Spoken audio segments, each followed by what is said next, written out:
മുത്തേ പാള ഇങ്ങോട്ട്. Happy birthday. ഞാനും ഉണ്ടാ. ഹാപ്പി ബർത്ത്ഡേ അളിയാ. Thank you. Happy birthday. ജന്മദിനാശ. ഒന്ന് നിർത്തടാ, കുറെ നേരമായല്ല. ബർത്ത്ഡേ ആണെങ്കിൽ നമ്മളത് ആഘോഷിച്ചിട്ട് ഓണം, ക്രിസ്മസ്, വിഷു, അതാണെങ്കിൽ ബർത്ത്ഡേ ഒരു തവണയാണ് നമ്മൾ ആഘോഷിക്കാൻ എന്ത് ചെയ്യണം? കേക്ക് മുറിക്കണം. കേക്കിന്റെ കാര്യം പറയണ്ട. കാര്യം കേക്കിന് 10-600 രൂപ നമ്മളെ നിറവും കേട്ടാ വേണ്ട. കേക്കൊക്കെ ആർക്കറിയണം? അതൊക്കെ പണ്ടേ ഉള്ളത്. കേക്ക് കണ്ടിക്കും, കുറച്ച് അവന്റെ വായിക്കും ഇവന്റെ വായിക്കും, കേക്ക് വാരി എറി. ഈ സന്തോഷത്തിൽ ഈ നമുക്ക് എന്തായിരിക്കും ചെയ്യുന്നത്? ആഘോഷിക്കണം. എങ്ങനെ ആഘോഷിക്കും? ഈ ഫുഡിന്റെ കാര്യം മനസ്സിലാവുന്നില്ല. നീ എന്ത് കേക്ക് മുറിച്ചു കഴിഞ്ഞിട്ട് നമ്മൾ എന്ത് കഴിക്കും?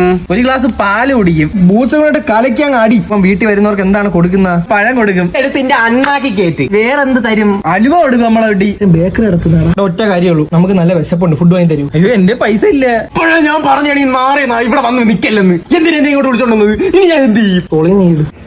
എടാ നിന്നേ, ഞാൻ ദേഷ്യപ്പെട്ട കാര്യം ഇപ്പൊ കിട്ടും. എനിക്കിവിടെ വല്ല വാങ്ങിച്ചാടാ.